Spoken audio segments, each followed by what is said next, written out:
दिव्यांग प्रमाण पत्र क्या होता है ये तो आप भली भांति जानते हैं। और पिछली वीडियो में आपने ये भी जाना कि किसी दिव्यांग को अगर अपना दिव्यांग प्रमाण पत्र बनवाना होता है तो सबसे पहले जन सेवा केंद्र पर जाकर उसे ऑनलाइन आवेदन करना होता है और ऑनलाइन आवेदन की हार्ड कॉपी और आधार कार्ड वगैरह लेकर दिव्यांग मेडिकल बोर्ड के सामने सोमवार के दिन उपस्थित होना होता है। दिव्यांग मेडिकल बोर्ड दिव्यांगजन की जांच करता है और उसको दिव्यांग प्रमाण पत्र जारी करता है। लेकिन दोस्तों, कभी कभी यह होता है कि दिव्यांग मेडिकल बोर्ड दिव्यांग को किसी आसपास के जनपद के मेडिकल कॉलेज या हायर इंस्टीट्यूट या किसी बड़े अस्पताल में रेफ़र करता है।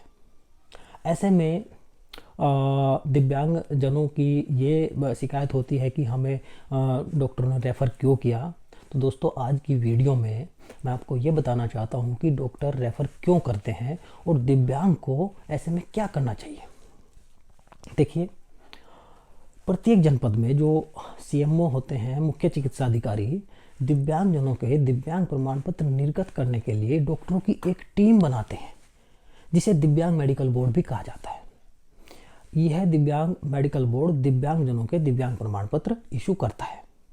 दोस्तों, इस मेडिकल बोर्ड में हर तरीके के डॉक्टर होते हैं। हमारी जो 21 प्रकार की दिव्यांगता होती है, सभी दिव्यांगताओं की जांच कर ली जाए, इस तरीके से इस टीम का गठन किया जाता है। इस टीम में आँख, कान, गला, दिमाग, हड्डी सब तरह के डॉक्टर होते हैं और जिस भी श्रेणी का दिव्यांग मेडिकल बोर्ड के सामने उपस्थित होता है, उसी दिव्यांगता से संबंधित डॉक्टर उस दिव्यांग को देखता है, उसकी जांच करता है, उसकी प्रतिशतता देखता है दिव्यांग की कितनी है और उसको फिर दिव्यांग प्रमाण पत्र इशू करता है।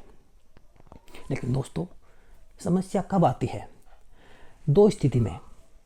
या तो नंबर एक स्थिति तो ये है कि किसी खास दिव्यांगता से संबंधित जिसकी जांच की जाएगी उससे संबंधित डॉक्टर मेडिकल बोर्ड में नहीं है। दूसरी समस्या तब आती है, डॉक्टर तो अवेलेबल है लेकिन उस दिव्यांगता की जांच जिस उपकरण के माध्यम से होगी, जिस चिकित्सा टूल्स के माध्यम से होगी, वो चिकित्सा उपकरण मेडिकल बोर्ड के पास उपस्थित वो अवेलेबल नहीं है। तो दोस्तों, इन दो समस्याओं में दिव्यांग मेडिकल बोर्ड दिव्यांग को किसी पास के जनपद के बड़े अस्पताल में या हायर इंस्टीट्यूट में या मेडिकल कॉलेज में रेफ़र करता है।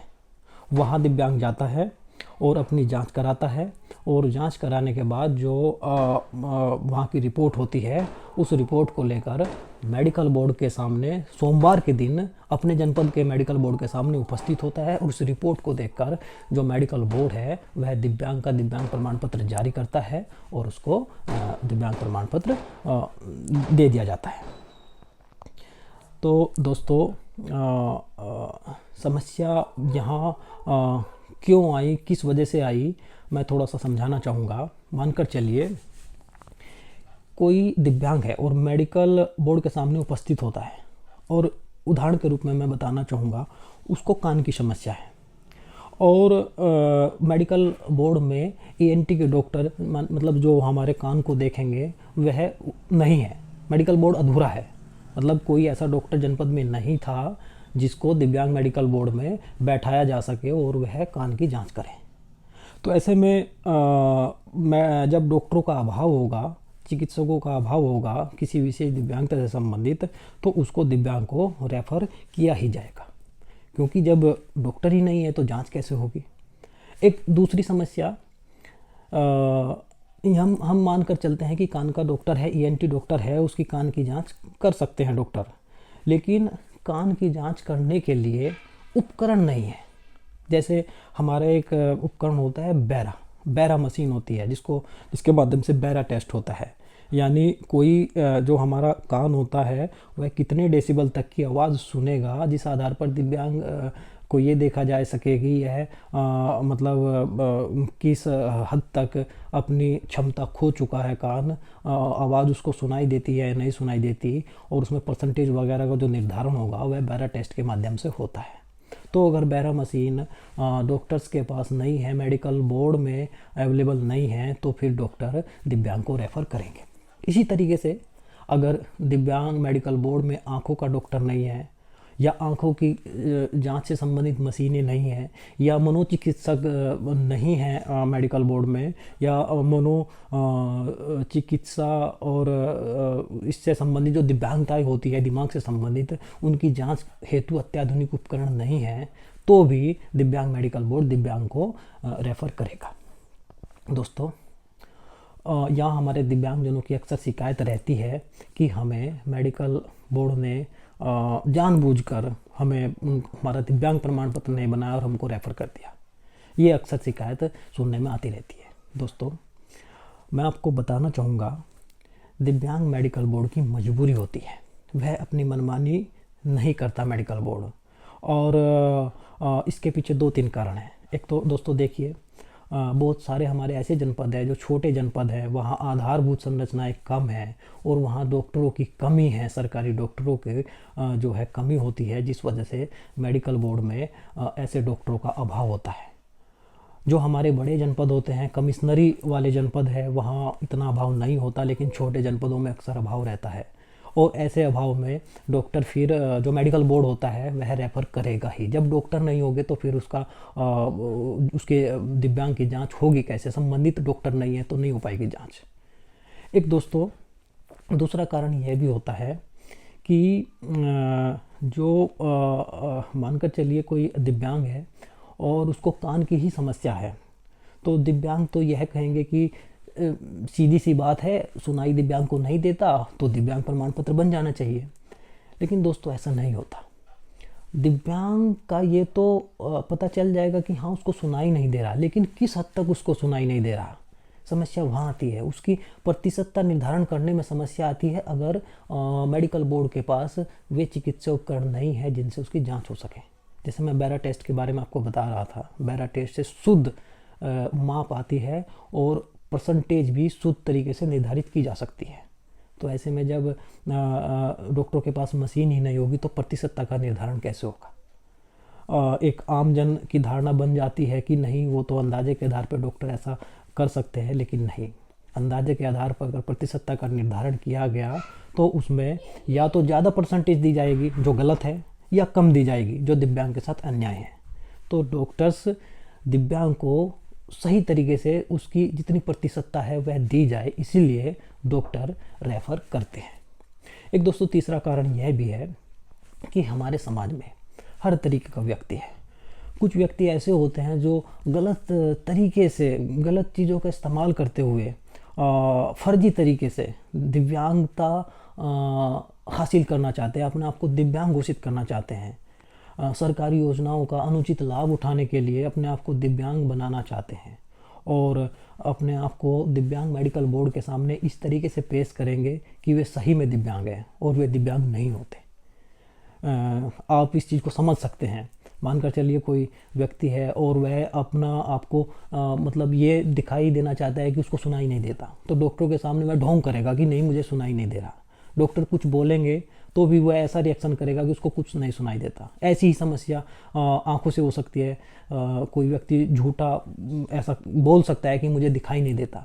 तो डॉक्टरों की मजबूरी होती है कि उसकी दिव्यांगता का सही तरीके से ईमानदारी से पता चल सके, वह झूठ है सच है, कोई फ्रॉड आदमी तो नहीं, इसलिए उसको रेफ़र डॉक्टरों को करना पड़ता है ताकि उसका सही तरीके से पता चल सके।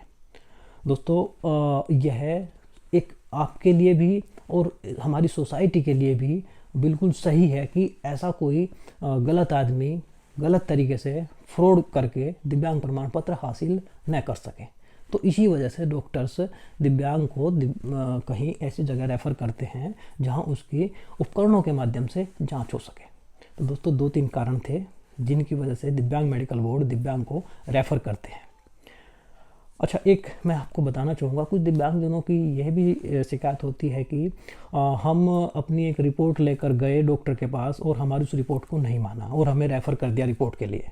दोस्तों देखिए, नंबर 1 तो बात, किसी प्राइवेट हॉस्पिटल की, प्राइवेट डॉक्टर की दिव्यांग मेडिकल बोर्ड में रिपोर्ट नहीं चलेगी, सरकारी अस्पताल की ही चलेगी। और फिर दूसरी चीज़ ये है, दिव्यांग मेडिकल बोर्ड अपने हिसाब से आपको जहाँ रेफ़र करेगा वहाँ की जो रिपोर्ट है वही मान्य होगी, क्योंकि जो अब ऑनलाइन व्यवस्था है उसमें डॉक्टर जब रेफ़र करते हैं उसकी फीडिंग करनी पड़ती है कि फला दिव्यांग हमने कहाँ कहाँ रेफ़र किया, और रेफ़र होने के बाद फिर उधर जहाँ रेफ़र किया गया वहाँ जो डॉक्टर रिपोर्ट ऑनलाइन जनरेट करेंगे वह हमारे जनपद के मेडिकल बोर्ड के सामने ऑनलाइन आती है। तो सब कुछ ऑनलाइन प्रक्रिया है, उसमें दिव्यांग मेडिकल बोर्ड अपनी मर्ज़ी से कुछ नहीं कर सकता। उसको एक प्रोटोकॉल के तहत फॉरवर्ड करना पड़ेगा, दिव्यांग को रेफ़र करना पड़ेगा, और वहाँ की जो रिपोर्ट है फिर वो पोर्टल पर ऑनलाइन आ भी जाती है। तो सब कुछ ऑनलाइन प्रक्रिया है। उसमें दिव्यांग मेडिकल बोर्ड आपको जहाँ रेफ़र करेगा वहीं आपको जाना होगा। वो उसमें डॉक्टरों की कोई मनमानी नहीं होती, सब कुछ पोर्टल के हिसाब से ऑनलाइन है। उसमें जैसा डॉक्टर करते हैं, जैसा मेडिकल बोर्ड करता है, ऐसा ही आपको मानना होगा। एक मैं ये भी बात बताना चाहूँगा, कुछ दिव्यांग भाई बहन हमारे ये भी गलती करते हैं कि जो रेफ़र करने की प्रक्रिया होती है उसमें अपना सादे तरीके से ऑफलाइन जो एक फॉर्मेट होता है उस पर रेफ़र हो जाते हैं।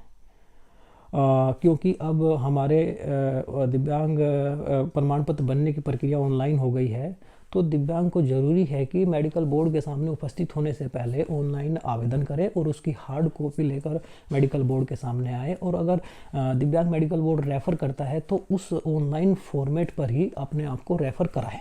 ऑफलाइन फॉर्मेट पर अगर रेफ़र दिव्यांग अपने आप को कराता है तो जहाँ रेफ़र कराया वहाँ दिव्यांग को रिपोर्ट ऐसा भी हो सकता है डॉक्टर न दे, तो उसमें जहाँ कोई हायर इंस्टीट्यूट है वहाँ उसको समस्या आएगी। तो बेहतर होगा कि ऑनलाइन आवेदन पर ही ऑनलाइन आवेदन करे और उसी पर रेफ़र हो जाए। ये कुछ दिव्यांग भाई बहनों के सामने बहुत समस्या आई, फिर वो दोबारा आए, उन्होंने ऑनलाइन आवेदन किया, फिर मेडिकल बोर्ड के सामने गए, फिर दोबारा रेफ़र हुए। तो ऐसी गलती आप न करें। तो दोस्तों आज की वीडियो में मैंने जो बताया उन 2-3 चीज़ों का आपको रेफ़र वाले मामले में ध्यान रखना होगा। और मैं एक और बात बता देना चाहता हूँ, जब आपको रेफ़र किया जाता है तो आप किसी भी दिन वहाँ पास के जनपद में जहाँ आपको रेफ़र किया गया है जा सकते हैं, और फिर वहाँ की जो रिपोर्ट है उसको लेकर मेडिकल बोर्ड के सामने सोमवार के दिन ही आपको उपस्थित होना होगा और अपना दिव्यांग प्रमाण पत्र बनवा लेना होगा। धन्यवाद दोस्तों।